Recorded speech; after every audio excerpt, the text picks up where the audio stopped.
صلوا علی الحبیب اللہ علی محمد صلی اللہ علیہ وسلم۔ پیارے پیارے اسلامی بھائیو، اللہ تبارک و تعالی کا احسان ہے کہ ہم دعوت اسلامی کے اس مدنی ماحول کے ساتھ وابستہ ہیں جس کا ایک ہی نعرہ ہے کہ مجھے اپنی اور ساری دنیا کے لوگوں کی اصلاح کی کوشش کرنی ہے۔ اس جملے کے اندر بھی اپنی اصلاح کا لفظ پہلے ہے اور دوسروں کی اصلاح کا لفظ بعد میں، اور ہم یہ بھی جانتے ہیں کہ ہمارا جو بھی کام ہے وہ بنیادی طور پر اللہ تعالیٰ کی رضا کو حاصل کرنے کے لیے ہے، اور اللہ تعالیٰ کی رضا اسی صورت میں حاصل ہوتی ہے جب اس کے بتائے ہوئے طریقے کے مطابق کام کیا جائے۔ اب اللہ تعالیٰ نے جو کام جیسا کرنے کا حکم دیا اس کا پتہ کیسے چلتا ہے؟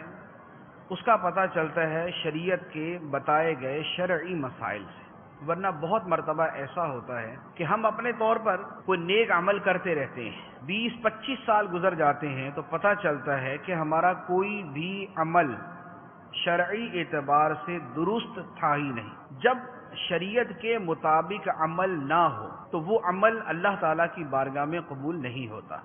ایک روایت نظر سے گزری کہ اللہ تبارک و تعالیٰ کی بارگاہ میں 3 قاضیوں کو پیش کیا جائے گا۔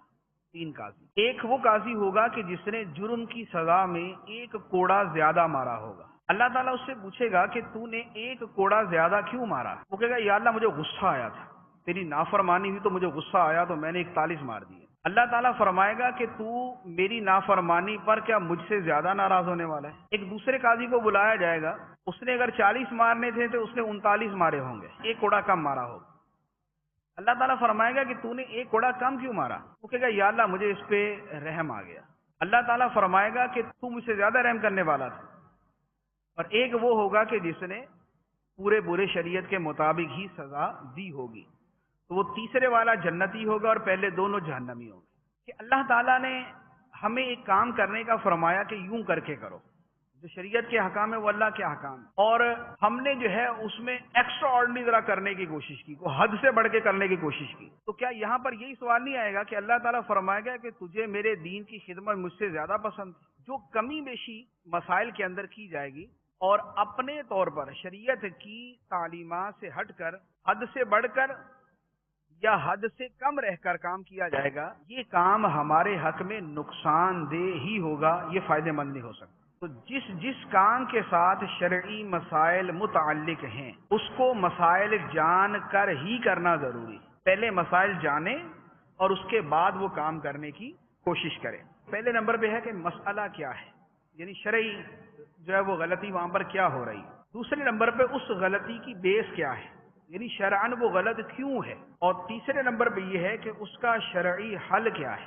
اگر ایسی غلطی ہو چکی ہے یا ہو رہی ہے یا ہو جائے تو ان صورتوں میں ان شرعی اغلاط کا شرعی حل کیا ہے۔ ایک غلطی یہ ہوتی ہے کہ مساجد کے اندر جو امام مؤذن کے کمرے ہیں، حجرے ہیں یا ان کی رہائش گاہیں ہیں، ان کمروں کو کوئی مکتب بنا دیا جاتا ہے، لیکن وہ جگہ کہ جو مسجد ہے اور وہاں جو کمرے بنے ہوئے وہ یا امام کے ہیں یا مؤذن کے ہیں یا وہ مسجد ہی کے کسی کام کے ہیں، اس کو مثال کے طور پہ مالیات کا مکتب بنا دیا یا اسے کسی ذمہ دار کا مکتب بنا دیا۔ کمرہ مسجد کا ہے لیکن وہاں پر کسی ذمہ دار کا یا کسی شعبے کا مکتب بنا دیا۔ یہ شعبے کا مکتب بنانا یا کسی ذمہ دار کا مکتب بنانا حرام ہے، کیونکہ مسجد کی جگہ ہے، مسجد کی جگہ کو مسجد ہی کے کاموں میں استعمال کیا جائے گا، لہذا مسجد کے کسی کمرے کو، خواہ وہ امام کا ہے، مؤذن کا ہے، یا مسجد کا سٹور روم ہے،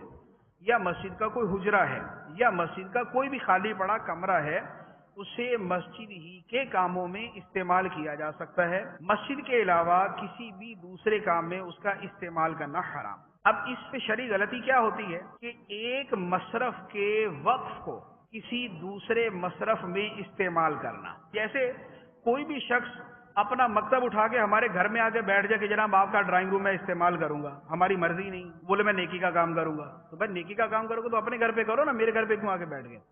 تو اسی طریقے سے جو ایک جگہ کا وقف ہے وہاں پر اسی طرح کے کام کیے جائیں گے. مسجد والے وقف میں مسجد کے کام کیے جائیں گے. جیسے مدرسے کے لیے جگہ خرید لی تو مدرسے کے لیے وقف ہو چکی. جب مدرسے کے لیے جگہ خرید کر وقف ہو چکی ہے اب اس جگہ کو ہمیشہ مدرسہ رکھنا ہی ضروری ہے. یہاں مدرسہ ہی بنے گا, یہاں مدرسے ہی کو چلایا جائے گا, یہاں اسی کے لیے کوشش کی جائے گی, یہاں پر وہی کام ہو. اس جگہ کو بیچ کر دوسری جگہ خاص سونے کا مدرسہ بھی اگر مل جائے تو بھی لینے کی اجازت نہیں. ایک جگہ مسجد بیچ کر دوسری جگہ سونے کی مسجد ملے تو دوسری جگہ لینے کی اجازت نہیں ہے, پہلی کو بیچ کر. پہلی جگہ کو آباد کرنا ہی ضروری ہے. شریعت کی ان حدود کو توڑ کر اللہ کے دین کی خدمت نہیں کی جا سکتی. یہ نہیں ہو سکتا کہ اللہ تعالیٰ نے فرمایا کہ اس طرح دین کا کام کرو, ہم بولیں گے یہ نہیں یا اللہ ہم ذرا زیادہ اچھے طریقے سے کریں گے. تو ایسا نہیں ہو سکتا. ایک اور مسئلہ, وقف کی اشیاء یا وقف کی جگہ, ان چیزوں کو اپنے ذاتی استعمال میں لانا یہ حرام. مسجد کی ہے تو مسجد میں ہی استعمال ہوگی, مدرسے کی ہے تو مدرسے میں ہی استعمال ہوگی. مسجد کی چیز کو یہ مدرسے میں بھی استعمال نہیں کر سکتے. حتیٰ کہ یہ اگر پیالہ بھی وقفہ ہوگا نا اور یہ مسجد کے لیے وقف ہوگا تو اس کو مسجد میں استعمال کر سکتے, اسے دوسری جگہ استعمال نہیں کر سکتے. تو یہ وقف کی جو اشیاء ہیں ان کی یہ سینسٹیوٹی ہوتی ہے کہ ان کو اسی جگہ استعمال کرنا ہے جس جگہ کے لیے اسے وقف کیا گیا. تو اب مسجد کی, مدرسے کی, جامعہ کی, چندے کی یا کسی بھی وقف کی کوئی بھی چیز وہی استعمال ہوگی جس کے لیے اسے وقف کیا گیا. اب اگر اس طرح کے تصرفات ہو چکے تو پہلے نمبر پر تو اسے توبہ کرنا لازم کہ یہ شریعت کی نافرمانی. دوسرے نمبر پر جن جن چیزوں کو اپنے ذاتی مقاصد میں استعمال کیا اور ان کو استعمال کرنے کا کرایہ بنتا ہے, جیسے پین کو اگر ایک استعمال کر لیا تو اس کا کرایہ نہیں بنے گا کوئی بھی نا, لیکن اگر فین کو استعمال کیا تو یہ کرایہ پر ملتے ہیں. اس کو اگر اپنے ذاتی استعمال میں صرف کیا تو جتنے وقت استعمال کیا اتنے وقت کا کرایہ اس کو دینا پڑے گا جس کا یہ فین ہے. مسجد کا ہے تو وہ رقم مسجد کو دینی پڑے گی, مدرسے کا ہے تو مدرسے کو دینی پڑے گی, کسی ویلفیئر کی چیز تھی تو ویلفیئر کو وہ جو ہے وہ تاوان کی رقم دینی پڑے گی, وہ کرایہ ادا کرنا پڑے گا. تو کسی بھی شے کا ذاتی استعمال نہ واقف یعنی جس نے وہ وقف کیا اس کے لیے جائز, نہ متولی کے لیے جائز, نہ کسی ذمہ دار کے لیے جائز, نہ کسی اور کے لیے جائز. دیکھ لیں کہ ہماری ہر جگہ ہماری نیت کام نہیں کرے گی. یار ہماری نیت تو اچھا کرنے کی تھی نا, ہم کون سا غلط, ہم تو مسجد کا بھلا کر رہے تھے, تو واقعی مسجد کا بھلا کر رہے تھے, لیکن مسجد کا بھلا اس طرح کیا جائے گا جیسے شریعت نے اجازت دی. اپنی مرضی سے تصرفات نہیں کیے جائیں گے, اگر کیے تو یہ جتنے میں نے احکام عرض کیے یہ سارے کے سارے لاگو ہو جائیں گے. تو لہذا مسجد میں, مدرسے میں, اس طرح کی جگہوں میں کسی بھی طرح کا تغیر و تبدل کرنا ہو تو اس کی پہلے معلومات لے لینا انتہائی ضروری. اب این مسجد کو وسیع کر دیا, اب کہہ رہے کہ نہیں یار یہاں تو ضرورت تھی کہ یہاں پر جنازہ کا بنا دیتے. اب جب این مسجد بن چکی تو اب دوبارہ کوئی تبدیلی نہیں ہو سکتی. اب این مسجد ہوگی, اب وہاں جنازہ بھی ادا نہیں ہوگا اور وہاں اس کو دوبارہ جنازے کے لیے کر بھی نہیں سکتے. تو لہذا جو مسجد کے کاموں میں یا مدرسے کے کاموں میں یا وقف کے کاموں میں ہاتھ ڈالے تو سوچ سمجھ کے ڈالے. جنہوں نے مسجد کے کام کرنے ہیں انہیں اس حوالے سے ہوشیار, کارگزار, سمجھدار اور مارکیٹ کو سمجھنے والا ہونا ضروری ہے. تو اس لیے یا تو سمجھدار ہو تو کام کرے ورنہ کسی اور کے حوالے کر دے. وقف کی چیزوں کو کرائے پر دینا یا وقف کے لیے کرائے پر لینا, ان تمام چیزوں کے اندر جو عرف کے اندر اور رواج کے اندر اس کا کرایہ ہے اس کا لحاظ رکھنا ضروری ہے. اس میں کمی بیشی جو ہے یہ کئی صورتوں کے اندر ناجائز و حرام ہے. یہ لائٹ پنکھا وغیرہ جو ہے اس کے بارے میں حکم یہ ہے, لائٹ پنکھا دریاں اگر یہ ناقابل استعمال ہے, ناقابل استعمال سے مراد ہے کہ اصلاً ہی استعمال نہیں ہو سکتی. ایک تو یہ ہے کہ نئی تعمیر میں خوبصورت کارپیٹ بچھ گئے اور اس میں درمیان میں دریاں کہاں سے لگائیں گے, لیکن وہ دریاں ویسے قابل استعمال ہیں. تو جب تک وہ قابل استعمال ہیں, اگر آئندہ کبھی استعمال ہو سکتی ہیں پھر تو اس کو مسجد میں ہی رکھا جائے, اور اگر آئندہ مسجد میں استعمال نہیں ہوگا تو پھر ان چیزوں کو بیچ کر ان کی رقم مسجد کے انہی کاموں میں خرچ کر دی جائے. اب جو مسجدوں کا انتظام چلا رہے ہیں تو مسجد کا انتظام یوں چلتا گیا کہ مسجد کے باتھ روم کی جو ہے نا وہ حالت خراب, اندر جانا مشکل, اندر جائیں تو کنڈی لگانے کی نہیں ہے اس کے, کیا باتھ روم اس طرح کے ہوتے ہیں. مدرسوں کے اندر اسی طرح کی حالت. تو یہ بہت ساری چیزیں کچھ صفائی ستھرائی کے زمرے میں آتی ہیں، کچھ مینرز کے اندر آتی ہیں، کچھ لوازمات میں آتی ہیں. تو ان تمام چیزوں کا خیال کرنا یہ ضروری ہے. اب جو ہے عطیات کے حوالے سے، عطیات جمع کرتے وقت بہت مرتبہ اس بات کو مد نظر نہیں رکھا جاتا کہ یہ عطیات کہاں استعمال کرنے ہیں. جمع کرنے والے مبہم طریقے سے مدات بیان کرتے ہیں. جب خاص مد بتا کر چندہ لیا تو اسی خاص مد میں خرچ کرنا ضروری ہے. چندہ لیا کہ مسجد بن رہی ہے، مسجد پہ خرچ کریں گے یا مدرسے پہ نہیں ہوگا. چندہ لیا یہ کہہ کر کہ مسجد کا وضو خانہ بن رہا ہے، اب وضو خانے پہ خرچ ہوگا، محراب پہ خرچ نہیں ہوگا. چندہ لیا یہ کہہ کر کہ محراب ماشاءاللہ ہمارا بڑا خوبصورت بن رہا ہے، اب اس کے لیے چندہ دیں. اس نے دے دیا، اب مسجد کی صفیں کارپیٹ خریدنے میں وہ رقم خرچ نہیں ہو سکتی. ہاں یہ کہا کہ مسجد کے لیے چندہ چاہیے تو اب جو مسجد کے کام ہے وہ سارے آ جائیں. لیکن اگر مسجد میں بھی خاص کر دیا، یہ کہا کہ مسجد کا مینار بننا ہے چندہ دے دیں آپ، اس نے مینار کے نام پہ چندہ دیا، اب وہ مینار پر ہی خرچ ہو سکتا ہے، نہ وہ امام کی تنخواہ میں، نہ مؤذن کی تنخواہ میں، نہ مسجد کی صفوں میں، نہ مسجد کے فرش پہ، نہ مسجد کی چھت پہ، نہ مسجد کے پنکھوں کے لیے، نہ مسجد کی لائٹوں کے لیے، نہ مسجد کے بجلی کے بل کے لیے. اب کسی چیز کے لیے خرچ نہیں ہو. مینار کا نام لیا تو اب مینار پہ خرچ ہو. تو چندے میں پہلا اصول یہ یاد رکھیں کہ چندہ جس کام کے لیے لیا جائے اسی میں خرچ کرنا ضروری ہوتا ہے. جس خاص مد کے لیے دیا اس میں خرچ کیا جائے گا اور جو بچ گیا وہ دینے والے کو واپس دیا جائے گا. لہذا چندہ جمع کرتے وقت کوشش کریں کہ خاص مد نہ بیان کیا کریں. خاص مد بیان ہو جاتی ہے نا تو پھر پرابلم ہو جاتی ہے.